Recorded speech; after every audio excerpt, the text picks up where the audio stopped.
2장을 저희들이 살펴보면서 생각했던 것 중에 하나가 뭐냐면 그 엘리멜렉이라고 하는 사람이 이제 세상을 떠났지만 그 엘리멜렉이라고 하는 사람이 세상을 떠나면서 이 땅에서 행하지 못했던 즉 자손을 낳는다든지 또 혹은 그 엘리멜렉의 다 없어진 재산이기는 하지만 그 재산을 이어나갈 후손이 없고 그 재산을 지킬 만한 능력도 없는 이런 상황에서 그 엘리멜렉을 대신할 기업 물을 자, 그 물을 자가 누구이냐라고 하는 문제에 대해서 이제 나오미가 고심을 하다가 룻을 타작마당에 내보냈지만 실상은 나오미 자신이 그 기업 물을 자를 생산해야 될 책임이 있는 사람이다. 이렇게 말씀을 드렸습니다. 성경의 표현대로 얘기하면 엘리멜렉의 족보가 이제 빈자리가 생기게 되는 거죠.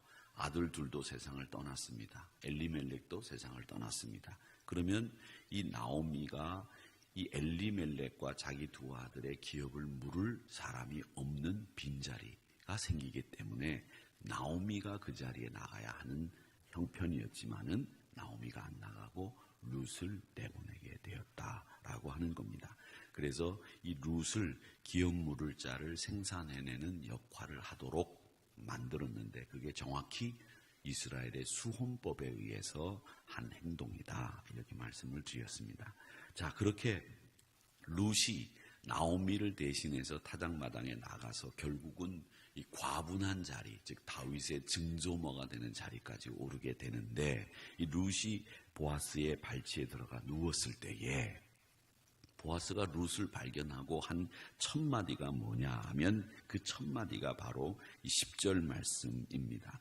이 10절 말씀에 보면 물론 9절의 첫 마디는 네가 누구냐라고 하는 말을 했다고 말씀을 어제 드렸죠. 그 네가 누구냐라고 하는 말씀이 하나님이 아담이 죄를 지어서 숨었을 때 네가 어디 있느냐라고 하는 말과 같은 맥락의 말이다. 이렇게 말씀을 드렸는데 이제 그거는 이제 룻을 발견했을 때 보아스가 한 말이고 사실은 이 룻을 이제 확인하고 난 뒤에 제일 먼저 정상적으로 대화를 하는 가운데서 한 축복의 말이 10절의 말씀입니다.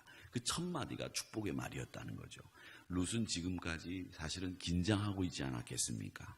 여자가 들어갈 수 없는 금여구역입니다. 거기는 이 곡식을 베는 하인들, 일꾼들만 들어가는 곳이기 때문에 이제는 이삭을 줍는 사람들이 들어가서는 안 되는 것이에요. 그런데 거기에 숲을 뒤에 숨어서 남자의 이불 속으로 들어간다라고 하는 것은 이 정상적인 여자가 할 일은 아니죠. 그래서 룻은 나오미의 명령대로 이 일을 감행하기는 하는데 보아스의 반응이 어떻게 나올까? 사실 그것도 초조하게 생각을 하고 있었던 겁니다. 그런데 보아스를 통해서 들은 이야기가 어떤 이야기였느냐 하면 바로 축복의 소리를 듣게 됩니다. 그 축복의 소리가 뭐냐 하면 이 10절 말씀에 보면 여호와께서 내게 복 주시기를 원하노라. 내가 가난하건 부하건 젊은 자를 따르지 아니하였으니 네가 베푼 인애가 처음보다 나중이 더하도다라고 하는 이 소리를 하게 됩니다. 자, 그 다음에 이 10절의 말씀에 보면 이 축복의 소리를 하는데 이때도 어떤 호칭을 부르고 있느냐면 내 딸아라고 그렇게 이야기를 합니다. 내 딸아라고 하는 이야기는 이건 결혼할 대상으로서 신부를 부르는 이야기가 아니라 사실은 아버지의 입장에서 딸을 부르는 호칭이 내 딸아라고 하는 말이죠. 그러니까 이 말은 어떤 인간적인 욕정이나 욕심을 가지고 부르는 말이 아니다라고 하는 것을 이 내 딸아라고 하는 말 속에서 우리는 금방 알아차릴 수 있고요. 그 다음에 또 하나 우리가 이제 배워야 될 말씀 중에 하나가 네가 베푼 인애가 처음보다 나중이 더하도다라고 하는 이 10절 하반절에 있는 이 말씀이 뭐냐라는 겁니다. 처음에 베푼 인애는 뭐고 나중에 베푼 인애는 뭐냐 하는 거죠. 처음에 베푼 인애는 뭐냐면 여러분 이 룻이 나오미와 함께 모압 땅에 있지 않고 모압 땅에서 어머니 제가 어머니 따라갑니다. 어머니 하나님이 내 하나님입니다. 어머니 돌아가셔서 묻히는 곳에 저도 묻힙니다. 이 말을 한 것이 베들레헴 사람 전체에게 다 들려졌어요. 이 베들레헴 사람 전체에게 들려진 이 룻이 한 신앙 고백, 그리고 룻이 시어머니 나오미를 따라와 그가 베들레헴에 정착한 일, 이것이 처음 베푼 인애입니다. 그러니까 이 처음 베푼 인애라고 하는 것은 룻이 나오미를 따라 베들레헴에 정착하기까지의 과정 속에서 룻이 가지고 있었던 신앙의 모습, 이게 첫 번째 인애.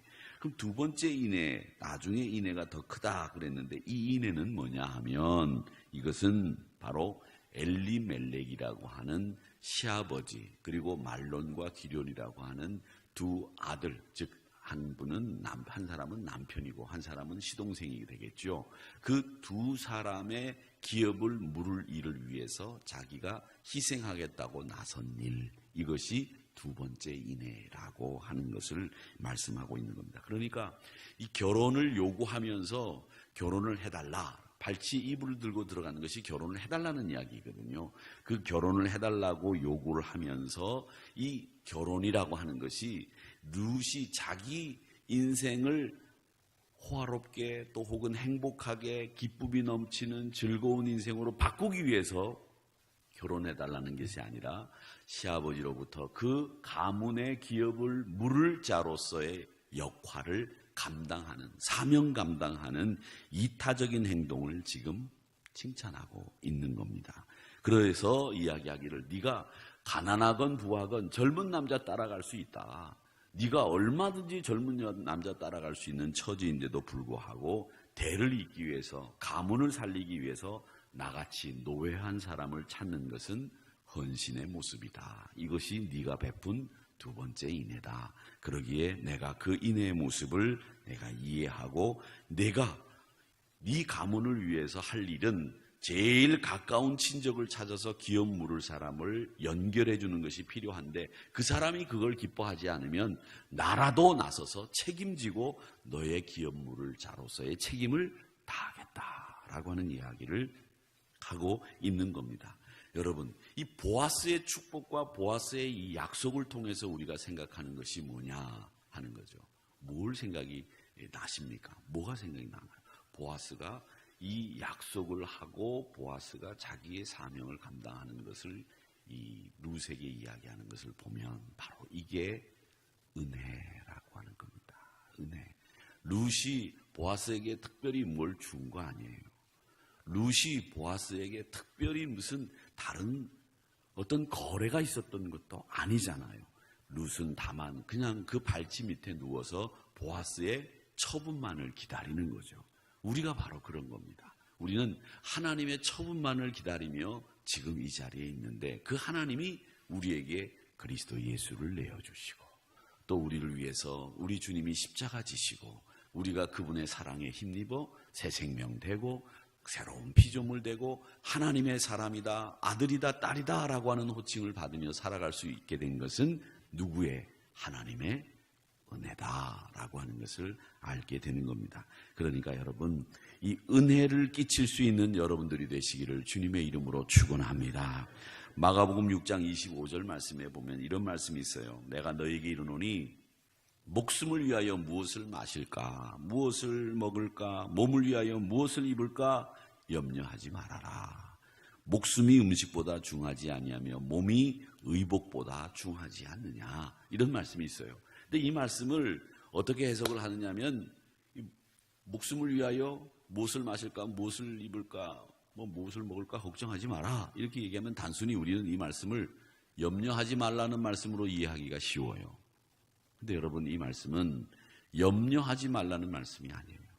염려하지 말라는 말씀이 아니라 뭐냐면, 이 말씀은 그걸로 그치면 우리는 한 가지밖에 교훈을 못 받는 겁니다. 이 말씀이 주는 진짜 교훈은 뭐냐면, 너희들 뭘로 살래? 이렇게 물어보실 때 하나님이 저희들요 먹을 거 마실 거 입을 게 필요하죠. 그걸 염려하지 마라. 그럼 뭘로 살래? 이렇게 물어보실 때 우리가 먹을 거 마실 거 입을 걸 염려하지 않으면 뭘로 살아야 되겠어요? 은혜로 산다. 이렇게 이야기를 해야 됩니다. 그러니까 우리는 뭘로 살래라고 물어봤을 때 우리는 은혜로 사는 사람입니다 라고 이야기하는 것이 신자들이 해야 될 신앙 고백이에요. 그러니까 여러분, 마실 거 먹을 거 입을 걸로 사는 게 아니지 않습니까? 우리는 뭘로 산다? 은혜로 산다 라고 하는 고백이 여러분의 고백이 되기를 축원합니다. 한번 따라 하시죠. 은혜로 산다. 은혜로 산다. 뭘로 살래? 하나님이 그렇게 물어보시면 은혜로 삽니다. 이렇게 이야기하는 게 정답입니다. 그러니까 이 말씀도 은혜로 산다고 하는 이야기를 우리에게 가르치는 말씀이에요. 그러니까 여러분, 오늘 이 말씀을 통해서 이 보아스가 룻에게 하는 이 약속은 하나님이 우리에게 주시는 은혜의 약속, 언약의 백성 되는 은혜를 베푸는 모습을 생각나게 만드는 겁니다. 그래서 이 보아스는 단호하게 남편감이라기보다는 아버지로서의 책임을 다하겠다라고 하는 이야기로 내 딸아 이렇게 부르면서 너의 보호막이 되어주겠다 그렇게 이야기를 하고 두려워하지 말아라 이렇게 약속을 다시 한번 이야기를 하면서 13절의 말씀에 보니까 확실하게 그 약속을 도장을 찍는 일을 하게 되는 겁니다. 이런 하나님의 약속이 우리에게 있다고 하는 것이에요. 여러분 한번 읽어보세요. 뭐라고 얘기하냐면 내가 기업 물을 자의 책임을 내게 이행하리라. 아침까지 누워 있을지니라 하는지라 이렇게 말씀하시면서 이 말씀이 보아스가 룻에게 할 수 있는 최고의 선대와 약속으로 이 룻에게 주어진다라고 하는 것을 말씀하고 있는 겁니다. 저는 하나님의 약속이 여러 가지가 있어요. 케네디 목사님이라고 하는 분은 그 하나님의 약속을 하나님의 이름을 가지고 쭉 풀어서 쓴 책도 있지요. 그렇게 있는데 저는 하나님의 약속 중에서 제일 큰 약속, 우리에게 은혜를 끼치는 하나님의 약속은 여호와 샬롬이라고 생각을 합니다. 여호와 샬롬. 이게 뭐냐면 평안을 주시는 복이죠. 많은 사람들이 요즘에 죽음의 두려움, 경제적인 두려움, 온통 두려움에 쌓여서 살고 있잖아요. 그런데 우리 예수 믿는 사람들은 두려움에 쌓여서 사는 사람들이 아니고 우리 믿음의 사람들은 평안을 가지고 사는 사람들이다라고 하는 것을 꼭 기억하시기를 축원합니다. 하나님께서는 하나님을 믿는 백성들에게 뭘 주시느냐? 평안을 주셔요. 오늘 룻이 보아스의 이불치 밑에 들어가서 숲을 뒤에 숨어서 얼마나 많은 걱정을 했겠어요. 그런데 이 보아스가 룻에게 준 제일 첫 번째 약속은 뭐냐? 두려워하지 마라.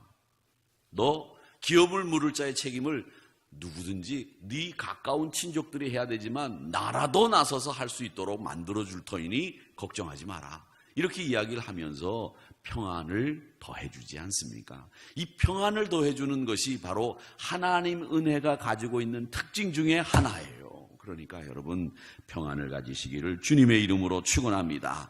이사야서 26장 3절에 보니까 뭐라고 말씀하시냐면 주께서 심지가 견고한 자에게 평안을 더하신다 그랬어요. 그러니까 심지가 견고한 사람이 뭐냐?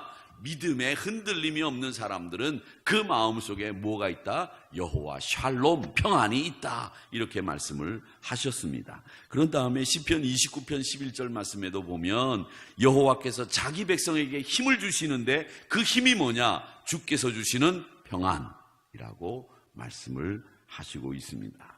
예수님이 부활하시고 난 뒤에 요한복음 16장 33절의 말씀에 보니까 뭐라고 말씀하셨어요? 내가 너희들에게 평안을 끼치노니 내가 주는 평안은 세상이 주는 평안과 다르다. 그러면서 그 평안을 받아라. 그렇게 말씀하지 않았습니까? 이런 평안이 은혜와 함께 우리에게 주어지는 모습을 이 보아스가 룻에게 지금 하고 있는 겁니다. 이 평안을 주시는 은혜의 약속, 오늘도 여러분이 받으셨다라고 하는 확신을 가지시고 이 평안을 가지고 살아가시는 저와 여러분이 되시기를 주님의 이름으로 축원합니다. 아버지 하나님 감사합니다.